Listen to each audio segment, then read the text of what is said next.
اللہ کے نبی صلی اللہ علیہ وسلم تشریف فرما تھے، صحابہ کرام کا مجمع تھا، نبی کچھ نصیحت فرما رہے تھے، اتنے ہی میں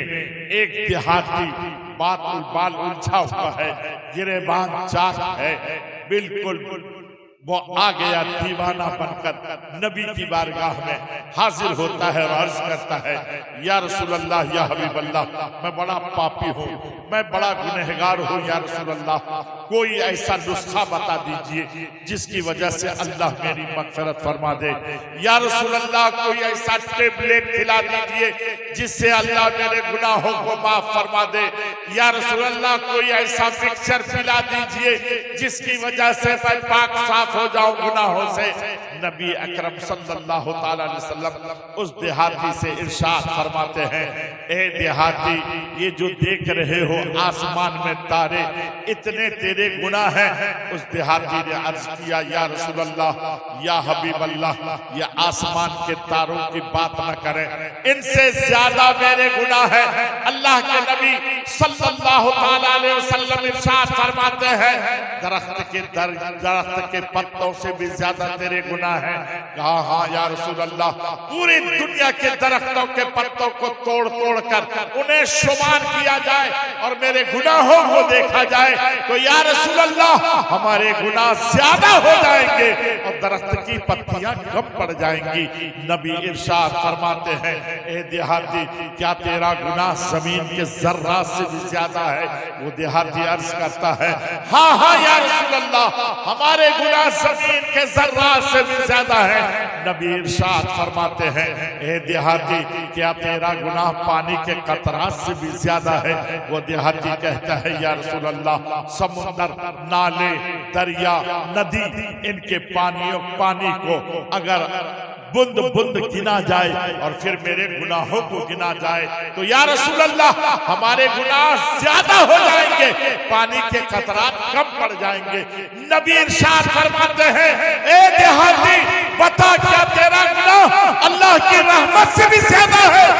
وہ دیہاتی رونے لگتا ہے، عرض کرتا ہے، یا رسول اللہ، یا حبیب اللہ، ہمارے گناہ درخت کی پتیوں سے زیادہ ہو سکتے ہیں، آسمان کے تاروں سے زیادہ ہو سکتے ہیں، زمین کے ذرات سے زیادہ ہو سکتے ہیں، پانی کے قطرات سے زیادہ ہو سکتے ہیں، لیکن اللہ کی رحمت سے زیادہ نہیں ہو سکتے۔ اللہ کے نبی نے ارشاد فرمایا، اے دیہاتی جا، ایک مرتبہ صرف دن سے پڑھ لے لا الہ الا اللہ محمد رسول اللہ، اللہ تعالیٰ تیرے تمام گناہوں کو معاف کر دے گا۔ صحابہ کرام نے عرض کیا، یا رسول اللہ، یہ صرف اس دیہاتی کے لیے ہے یا ہم لوگوں کے لیے بھی ہے؟ نبی ارشاد فرماتے ہیں، قیامت تک کوئی بھی میری امت جو اپنے دل میں میری محبت کو بسائے ہوئے رب سے مغفرت طلب کرتے ہوئے ایک مرتبہ صرف دل سے پڑھ لے گا لا الہ الا اللہ محمد رسول اللہ، اللہ تعالیٰ ان کے تمام گناہوں کو معاف کر دے گا۔ آئیے ایک مرتبہ ہم اور آپ ایک ساتھ مل کر زور سے بآواز بلند ایک ساتھ مل کر پڑھیے، لا الہ الا اللہ محمد رسول اللہ۔ اللہ کے نبی صلی اللہ تعالیٰ علیہ وسلم ارشاد فرماتے ہیں، اگر کوئی شخص، دوسری حدیث میں نبی ارشاد فرماتے ہیں، اگر کوئی شخص کہیں ہے اور وہاں کھڑے کھڑیا بیٹھے بیٹھے اگر لا الہ الا اللہ محمد رسول اللہ پڑھ لیتا ہے تو اس جگہ سے جانے سے پہلے اللہ تعالیٰ ان کے تمام گناہوں کو معاف فرما دیتا ہے۔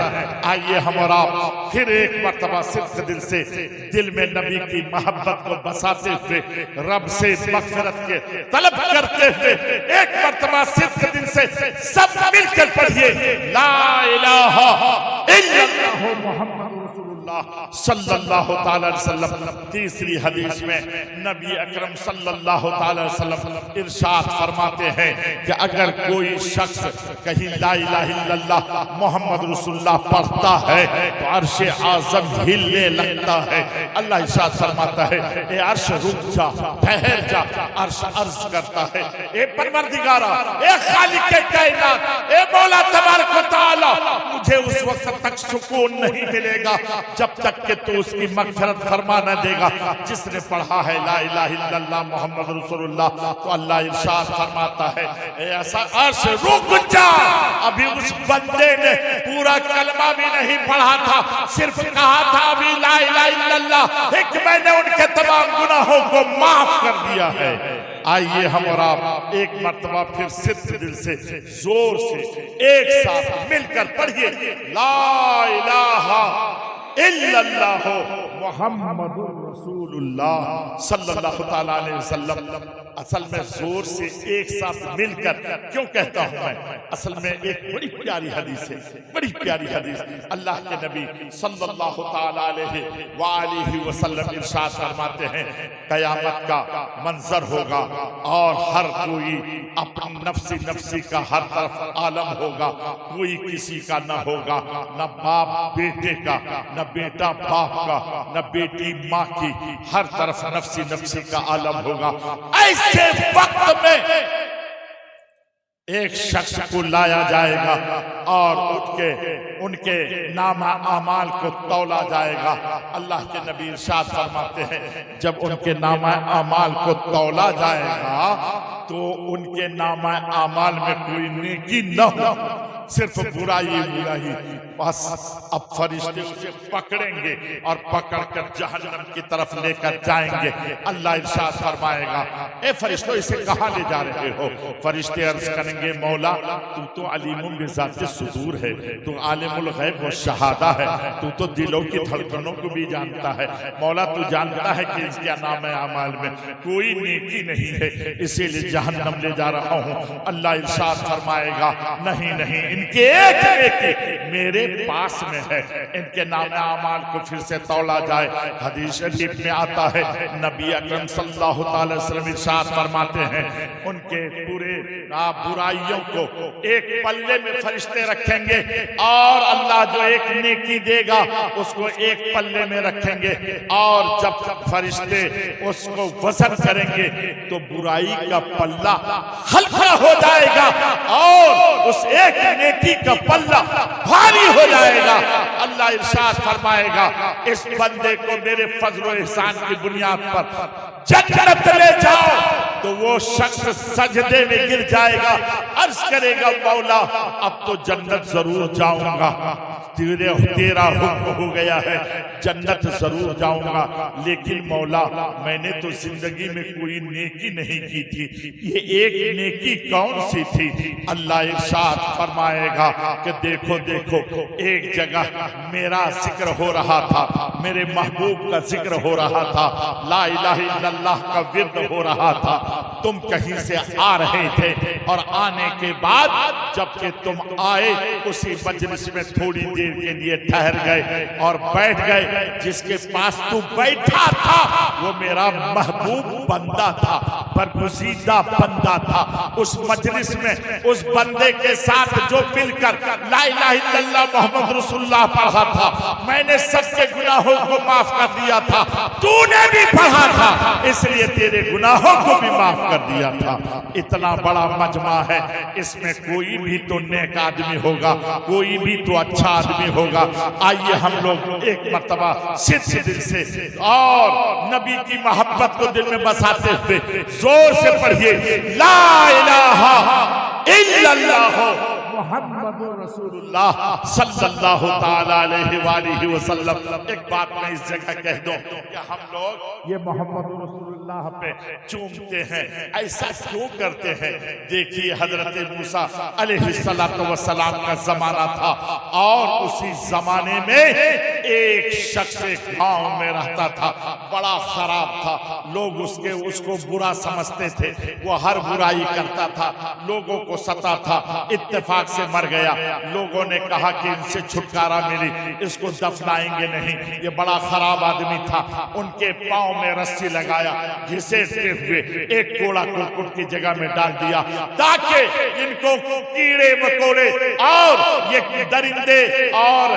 جانور اسے کھا لیں، لیکن اللہ تبارک و تعالیٰ نے حضرت موسیٰ علیہ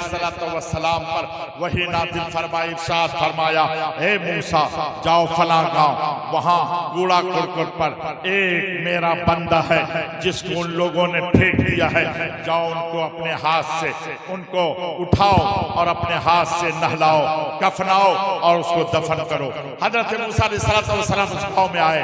اور جب اس کوڑا کرکٹ کی جگہ میں دیکھا تو ایک آدمی مرا ہوا تھا، ان کو آپ نے اٹھایا، نہلایا، کفنایا، دفنایا، لیکن رب سے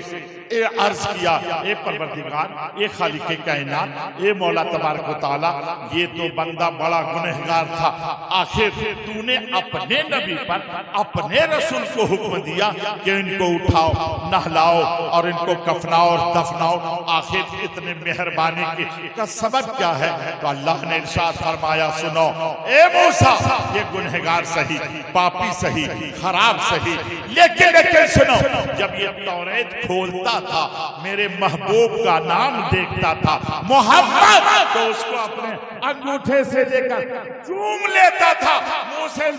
چوم کر کے آنکھوں سے لگا لیتا تھا۔ یہ ادا مجھے اتنی پسند آئی کہ میں نے ان کے تمام گناہوں کو معاف کر دیا ہے۔ میں اس جگہ ایک بات آپ سے پوچھتا ہوں کہ وہ اور میں یہ حضرت موسیٰ علیہ السلام کو وہ امتی حضرت موسیٰ علیہ السلام کا اپنے نبی، ہمارے نبی کے نام کو چوم کر کے آنکھوں سے لگایا تو ان کی مغفرت ہو گئی۔ ہم تو نبی کے غلام ہیں، ہم تو نبی کے چاہنے والے ہیں، ہم تو نبی کے کلمہ پڑھنے والے ہیں۔ اگر ہم بھی یہ کام کریں تو انشاءاللہ تعالی ہماری بھی مغفرت ہو جائے گی۔